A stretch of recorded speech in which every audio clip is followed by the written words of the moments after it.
Let me give you a hand with that, ma'am. You look like you're about to fall apart, just like this old equipment. The words, slick with the cheap oil of manufactured charm, slid through the humming air of the simulation bay. The small crowd of young aviators, all sharp jawlines and sharper haircuts, chuckled in unison.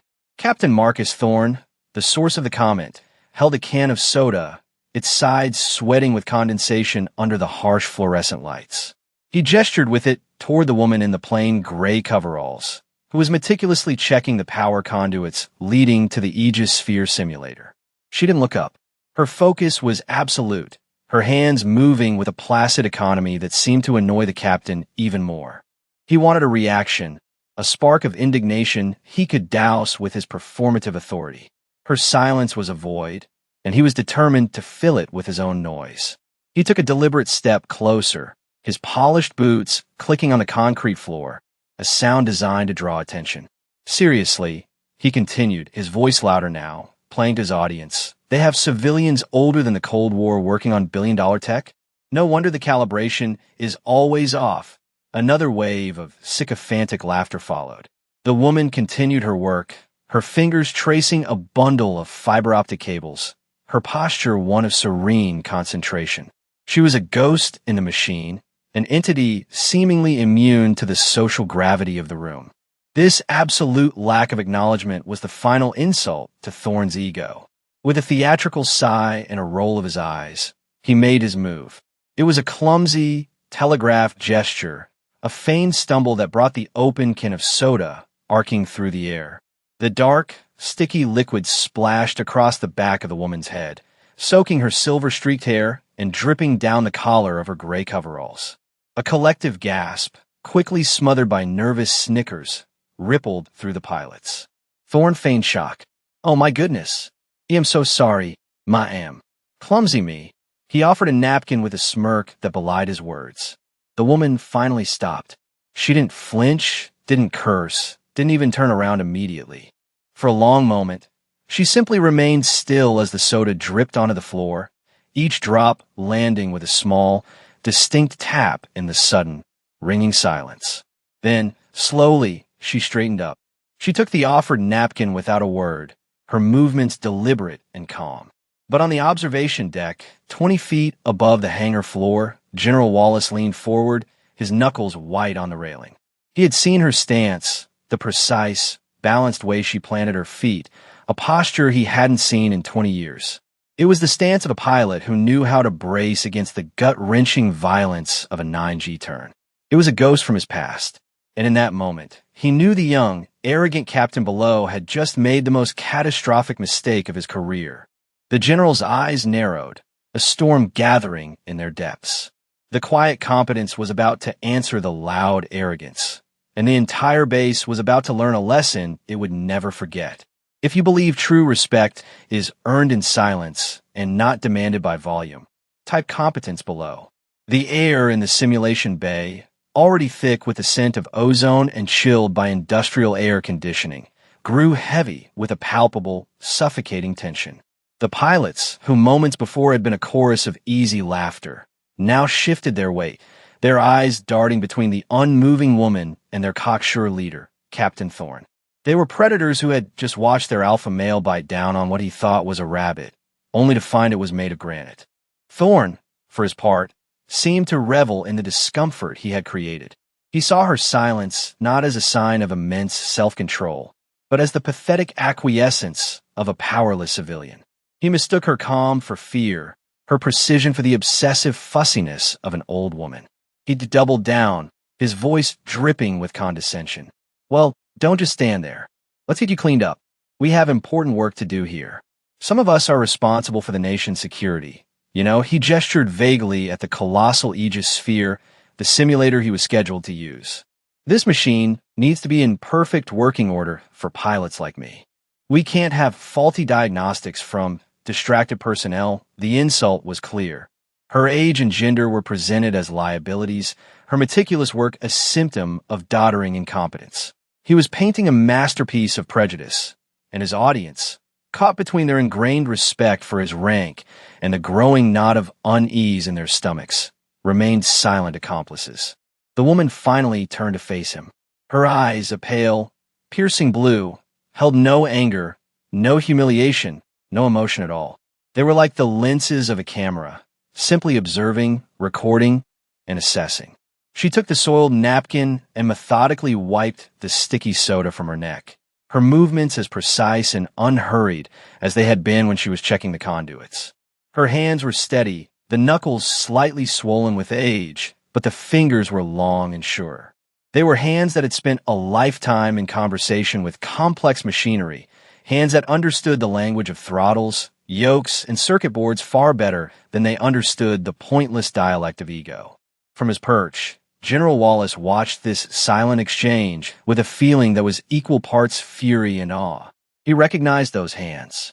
He'd seen a grainy cockpit video once from a mission deep in enemy territory, a mission that was still classified top secret.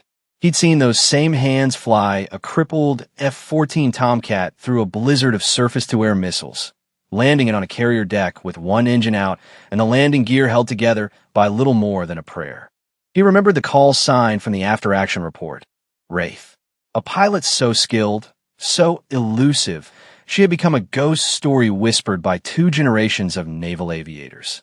And Marcus Thorne, a captain barely 3 years out of flight school, a pilot whose greatest accomplishment was a high score on a public relations tour, had just tried to humiliate her. The challenge was formally announced by the lead technician, a man whose face was pale with secondhand embarrassment. Captain Thorne, sir. Scenario 7 is loaded and calibrated. Thorne puffed out his chest, the incident already forgotten, replaced by the thrill of performance. Kobayashi Maru 7, he announced to the room. The unwinnable scenario. They say it can't be done. Watch me. He strode toward the gleaming sphere, a conquering hero in his own mind, utterly oblivious to the fact that his real test of character had already happened, and he had failed it in the most spectacular fashion imaginable. The quiet woman simply finished wiping her coveralls and then, with the same unhurried grace, began to coil a loose cable on the floor, her work ethic a silent, powerful rebuke to the theatrical drama unfolding around her. Captain Thorne entered the Aegis sphere with the swagger of a man who believed his own press. The massive simulator, a marvel of modern engineering, sealed behind him with a pneumatic hiss, plunging the observation room into a state of expectant silence. On the main screen, a photorealistic cockpit view materialized, the digital ocean stretching to an infinite horizon. Thorne's voice, filtered through the comms, was crisp and confident. All right, let's dance. The simulation began, and for the first few minutes, Thorne's performance was, by all accounts, impressive. He was a product of the best training, a pilot who knew the textbook inside and out. He executed barrel rolls, evaded simulated missile locks, and engaged enemy bogies with a clinical, almost robotic precision. His fellow pilots watched with admiration, their earlier discomfort momentarily forgotten in the dazzling display of technical skill. But General Wallace saw something else. He saw a pilot who was fighting the machine, not flying with it. Thorne's movements were reactive, not intuitive. He was following a checklist of maneuvers, a rigid script he had memorized, but there was no artistry, no feel for the chaotic, unpredictable soul of aerial combat. He was playing a video game, and a very expensive one at that. The scenario, Kobayashi Maru 7, was designed to punish that exact kind of thinking. It wasn't about winning. It was about confronting an impossible situation and revealing the true nature of a pilot under unbearable pressure. The simulation threw a cascade of system failures at him. First the primary weapons system, then the port engine, then the navigation controls. Thorne's confident chatter turned to frustrated grunts. Damn it, calibration's off. I've lost my fly-by-wire. He was wrestling with the controls, his textbook solutions failing him one by one. The final blow came in the form of a simulated microburst over the carrier deck during his landing approach. The digital F-35, already crippled, was slammed downward. Thorne overcorrected, a rookie mistake born of panic. The screen flashed red, and the word failed appeared in stark block letters. A klaxon blared through the room, a mournful sound of defeat. Thorne's voice crackled over the comms, laced with anger and denial. It's the sim. It's bugged. There's no way to compensate for that kind of wind shear on a dead-stick approach. It's impossible. The technician sighed, having heard this excuse 100 times before. He keyed his mic. The scenario is running within parameters. Captain, the sphere hissed open, and Thorne emerged, his face flushed with indignation. He began to loudly critique the simulation's design, his arrogance refusing to accept the simple fact of his failure. The lead technician, a weary man named Peterson, looked around the room. The captain is right about one thing, he said, his voice flat. The scenario is difficult. Does anyone else want to give it a try before we run a full diagnostic? A heavy silence fell over the young pilots. None of them wanted to follow Thorne's spectacular failure. None of them wanted to risk the public humiliation. It was then that a quiet movement near the back of the room drew every eye. The woman in the gray, soda-stained coveralls was stepping forward. She didn't speak. She didn't look at Thorne or the other pilots. She simply walked toward the aegosphere and gave the technician a slight, questioning nod. A wave of incredulous murmuring swept the room.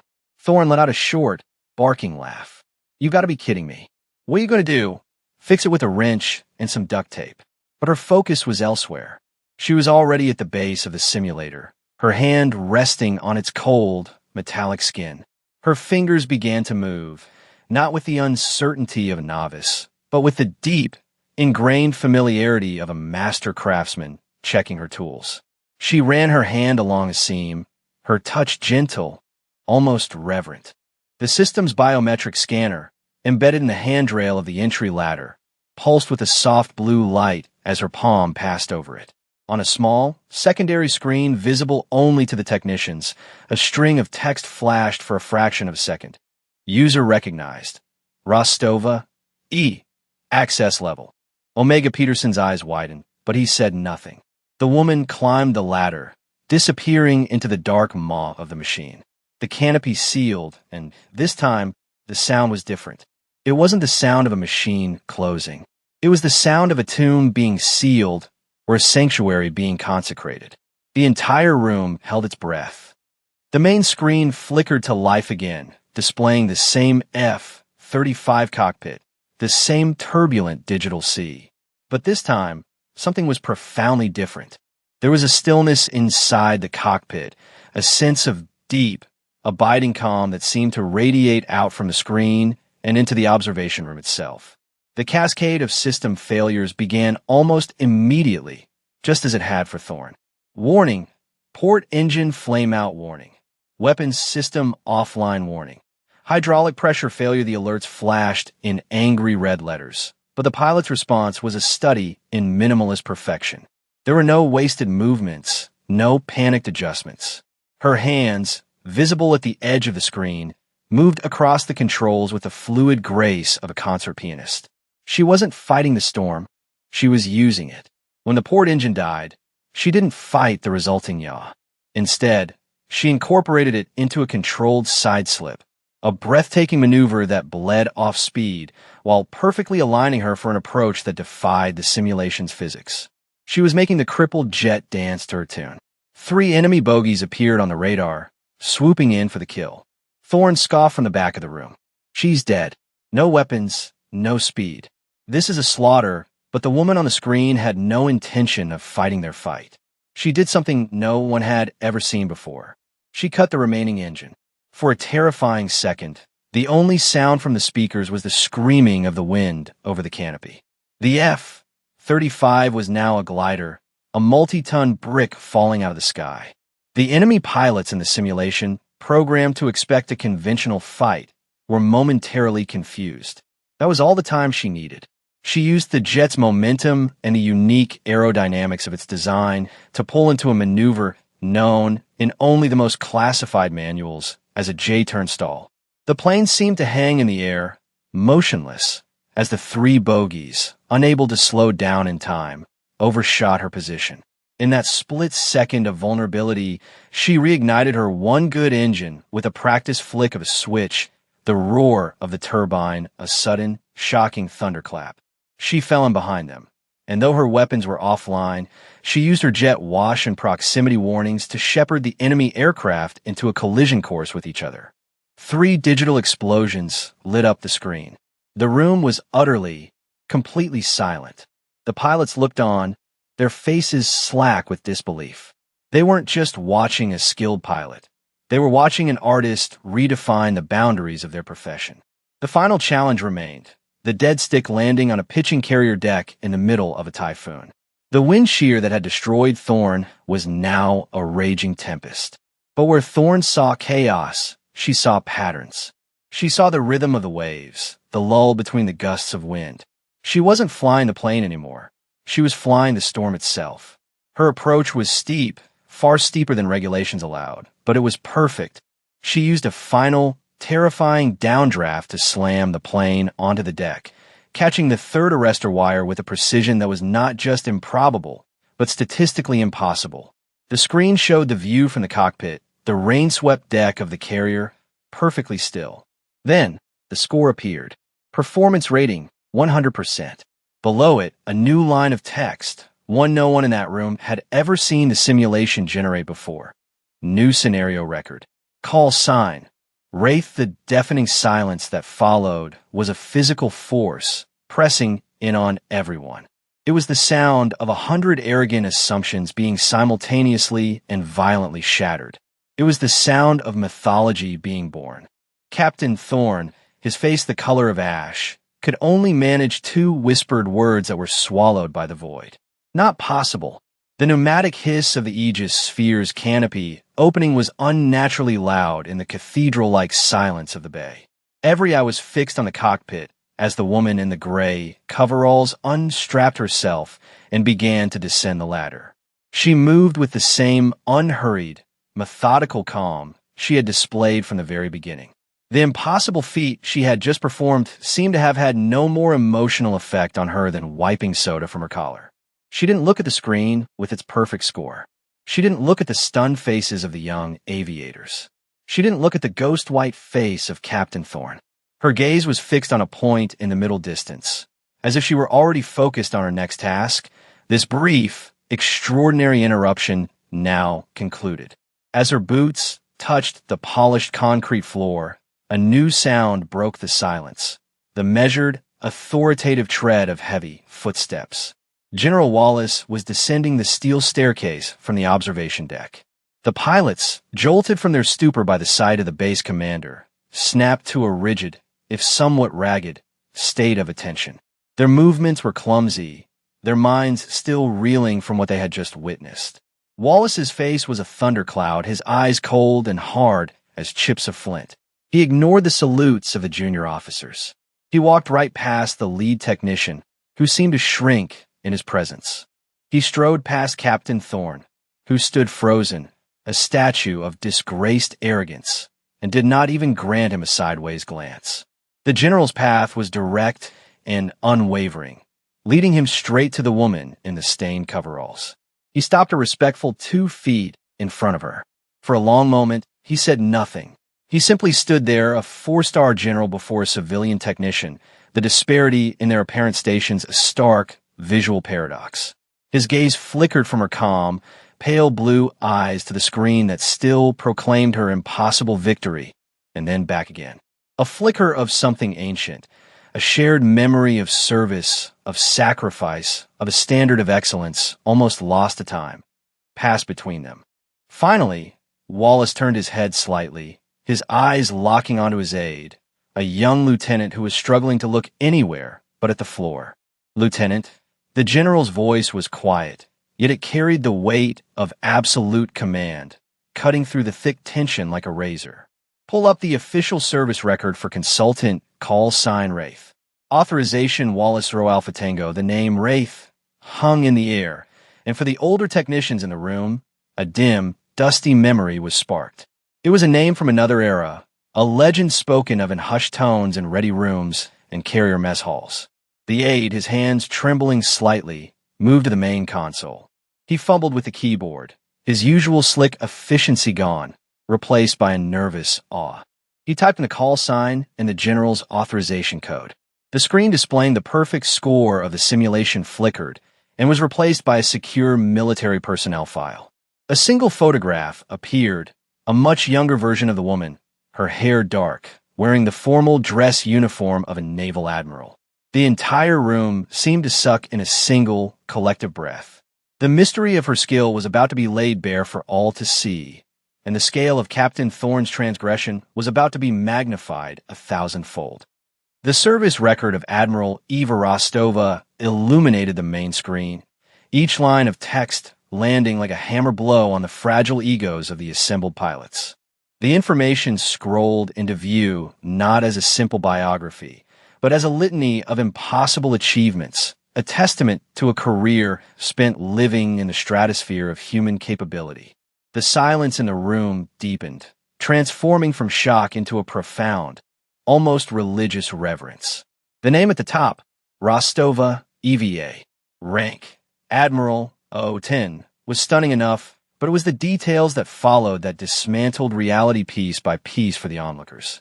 The staccato list of her credentials appeared, each entry more unbelievable than the last. Unit, Director, Advanced Naval Aviation Development, Skunk Works Division. Current assignment, Lead Test Pilot, Project Chimera, the name of the most secretive, most advanced aerospace program in the military, a project so classified that most of the men in the room had assumed it was a myth. Flight hours, 12, for 82 a number, so astronomically high it seemed like a typo. The most seasoned pilot in the room, a commander with 20 years of service, had barely cleared 5,000.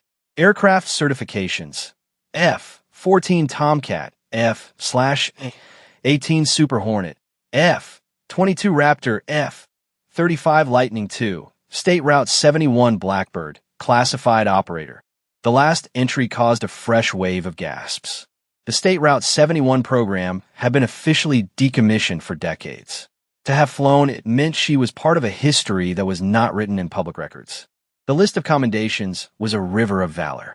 Medals, Navy Cross, X3, Distinguished Flying Cross, with 4 oak leaf clusters, Silver Star, Legion of Merit. A career's worth of heroism for 10 ordinary men was but a footnote in her file.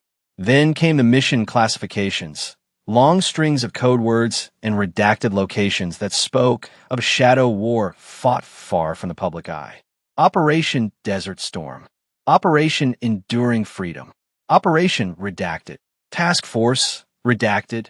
Finally, a special commendation appeared at the bottom of the screen, a note added by a former Secretary of the Navy. Special commendation, sole pilot to successfully execute a carrier-based dead stick landing in combat conditions, Persian Gulf, 1991. Maneuver officially designated the Rostova Glide. In naval aviation training manuals, the truth landed with the force of a physical impact.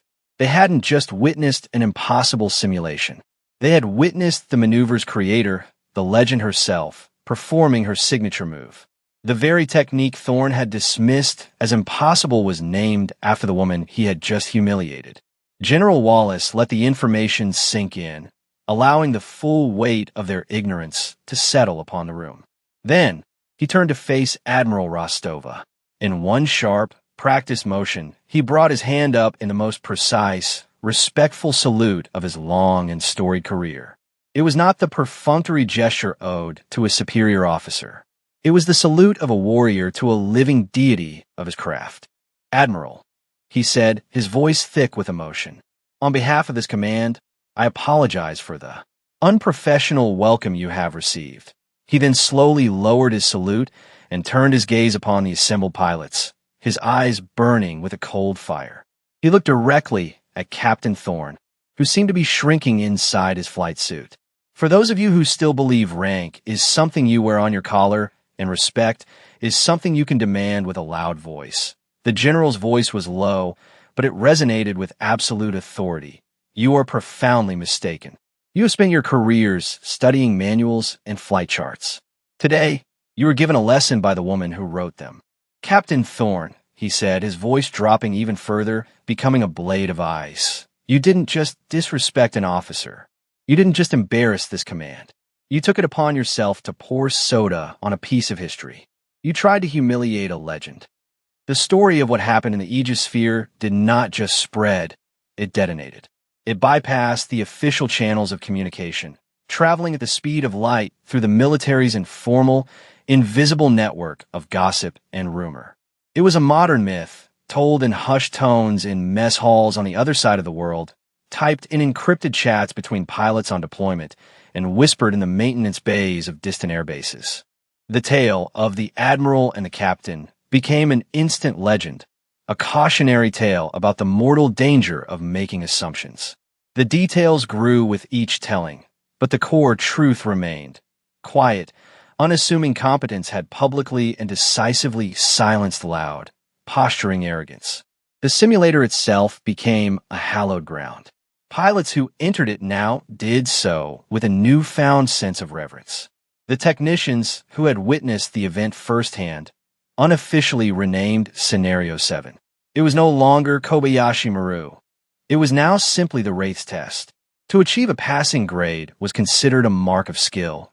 To fail was no longer a source of shame, but an expected outcome. The machine was no longer just a tool for training.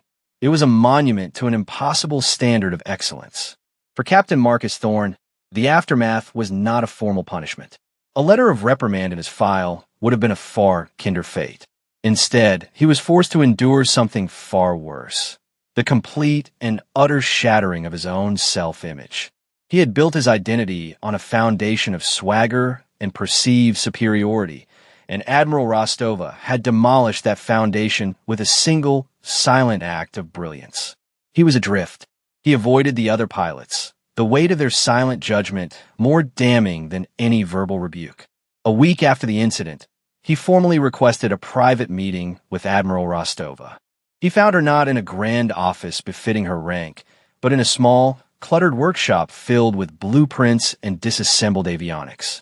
She was wearing the same simple gray coveralls, this time clean, and was carefully soldering a microprocessor onto a circuit board. Thorne stood before her, stripped of all his former bravado, and delivered a raw, heartfelt, and deeply sincere apology. He didn't make excuses. He didn't try to explain his behavior. He simply owned his ignorance, his prejudice, and his profound disrespect. When he was finished, a heavy silence filled the small workshop. Rostova carefully set down her soldering iron, the scent of hot flux hanging in the air. She looked at him, her pale blue eyes appraising him not as a subordinate or a fool, but simply as a young man who had lost his way. She accepted his apology with a single, slow nod. She didn't offer absolution or a lecture. Instead, she offered him a path forward. "The sky doesn't care about your ego, Captain," she said, her voice quiet and even. "It doesn't care about your rank, your reputation, or the sound of your voice. It cares only about your competence. It rewards precision and it punishes assumptions. You have talent. What you lack is humility." She then picked up a complex schematic from her workbench. "If you are serious about your apology," she continued, "then be here tomorrow at 0500. Your real training is about to begin." It was not a punishment. It was an act of grace, a chance for redemption offered by the very person he had wronged. It was a lesson in leadership more profound than any he had ever received at the academy. The transformation of Captain Thorne was not immediate, but it was profound. He arrived at Admiral Rostova's workshop the next morning at 0445, 25 minutes early, and found her already there, a cup of black coffee steaming on her workbench. His training began not in a cockpit or a simulator, but with books. She had him read the foundational texts of aerodynamics, physics, and engineering. She made him study the history of aviation, not as a series of heroic tales, but as a long, painful chronicle of failures and the lessons learned from them. "Confidence comes from knowing the manual," she told him one morning, tapping a thick technical binder. "Competence comes from understanding why the manual was written in the first place. Usually in the blood of pilots who came before you, he spent weeks learning the guts of the machines he flew, disassembling and reassembling hydraulic actuators, tracing the complex wiring of flight control systems. He learned the language of the technicians and engineers he had once looked down upon. His hands, once soft and suited only for a joystick, became calloused and stained with grease. He learned that the plane was not a tool to be commanded, but a partner to be understood. He spoke less. He listened more. The arrogant swagger in his walk was replaced by a quiet, purposeful stride. He stopped being the loudest voice in the ready room and started being the most observant. He began to see the world not through the narrow lens of his own ambition, but through the wider perspective of the entire operational team. Under Rostova's quiet tutelage, he was being broken down and meticulously rebuilt, not just as a better pilot, but as a better man. Meanwhile, the legend of their first encounter continued to solidify into institutional culture. A few of the simulator technicians, acting on their own initiative, took the gray coveralls Rostova had been wearing that day. They had them professionally cleaned and mounted in a large shadow box, the faint, residual soda stain on the collar still barely visible under the right light, a deliberate choice. They hung the box on the main wall of the simulation bay, a place no one could miss. Beneath it, they affixed a simple, polished brass plaque. It did not mention the Admiral's name or rank. It did not recount the story. It contained only 3 words, a perfect distillation of the lesson she had taught them all. Competence is quiet. This humble display became the most important landmark on the entire base. New aviators were brought to stand before it on their first day of training. Senior officers would pause and look at it before a difficult mission. It was a shrine to a philosophy, a constant, silent reminder that true worth was not measured in decibels or decorations, but in the disciplined, humble, and flawless execution of one's duty. The story of the Admiral and the Captain was no longer just a piece of gossip. It had become the founding myth of a new culture, a parable taught to every incoming class about the critical difference between assumption and awareness, and between arrogance and respect. Several years passed. The world turned, and the nature of conflict evolved, but the legacy of Admiral Rostova's quiet lesson endured, becoming woven into the very fabric of the Naval Air Station. Captain Marcus Thorne was now Commander Thorne, a respected and highly decorated squadron leader. The man he had become bore little resemblance to the arrogant youth who had once wielded a soda can as a weapon of ego. He was known for his calm demeanor under extreme pressure, his encyclopedic knowledge of his aircraft, and, most notably, his profound respect for every single person on his team, from the most junior airman to the most senior officer. He led not by shouting, but by example. His squadron consistently posted the highest readiness rates and the best safety record in the entire fleet. He had become a living embodiment of the lesson he had learned in the most humiliating way possible. He made it a personal tradition to be the one to introduce every new batch of pilots to the culture of the base. He would gather them not in a sterile briefing room, but in the humming, sacred space of the Aegis Sphere Bay.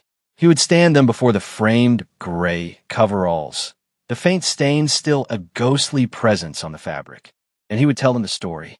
He would tell it without ego, without shame, painting himself as the fool he had been, using his own failure as the most powerful teaching tool he possessed.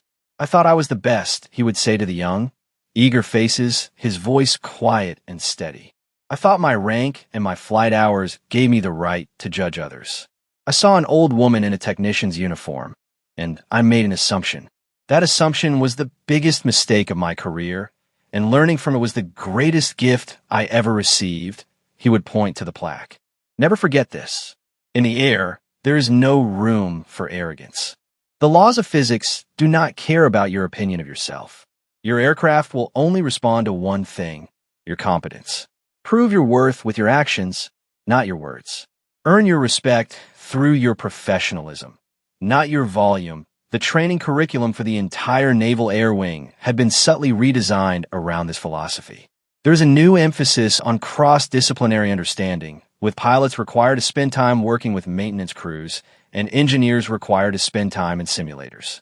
The culture of blame that had once allowed Thorne to lash out at the machine was replaced by a culture of collective ownership and mutual respect. The results were undeniable. Performance metrics across the board had improved. The pilots emerging from this new system were not just skilled aviators. They were disciplined professionals, humble leaders, and meticulous team players. Admiral Rostova herself was rarely seen. She had faded back into the classified world from which she had briefly emerged, continuing her work on the bleeding edge of aerospace technology. She sought no credit for the cultural revolution she had started. Her name was not on any building. There was no statue of her in a courtyard. Her legacy was not something carved in stone, but something far more powerful and enduring. It was the quiet competence that echoed in the precise actions of 1,000 pilots she would never meet.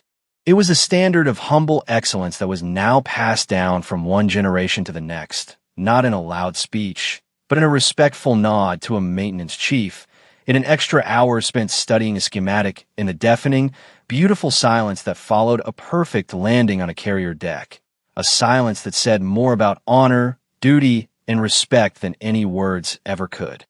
The final scene of the story unfolds years after the initial incident, a testament to the enduring power of a single, decisive moment. Commander Thorne, his hair now flecked with gray at the temples, stands before the shadow box containing the iconic coveralls. He is not addressing a group of new recruits this time.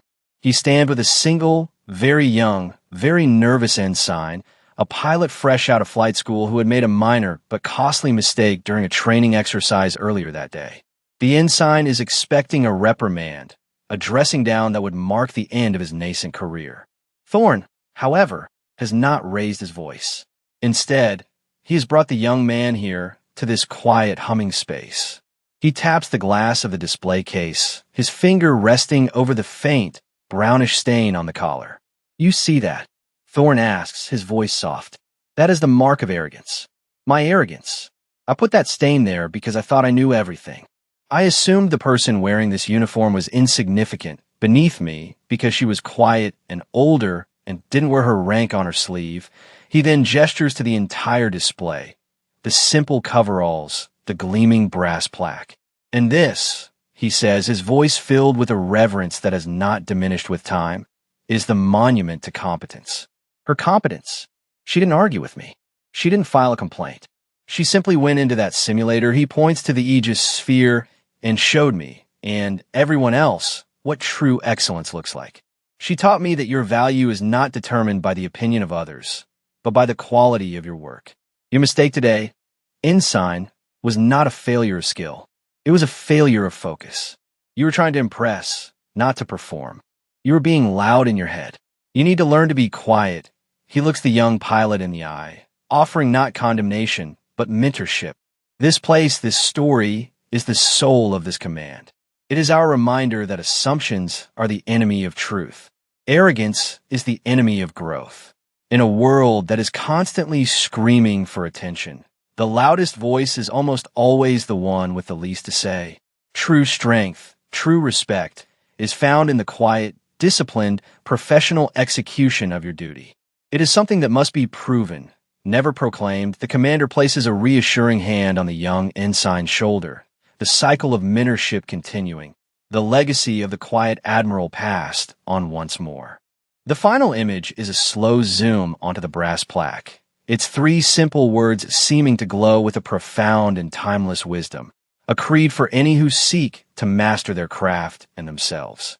For more stories where quiet competence triumphs over loud arrogance, and where silent discipline defines their worth, subscribe to Unknown Heroine Tales.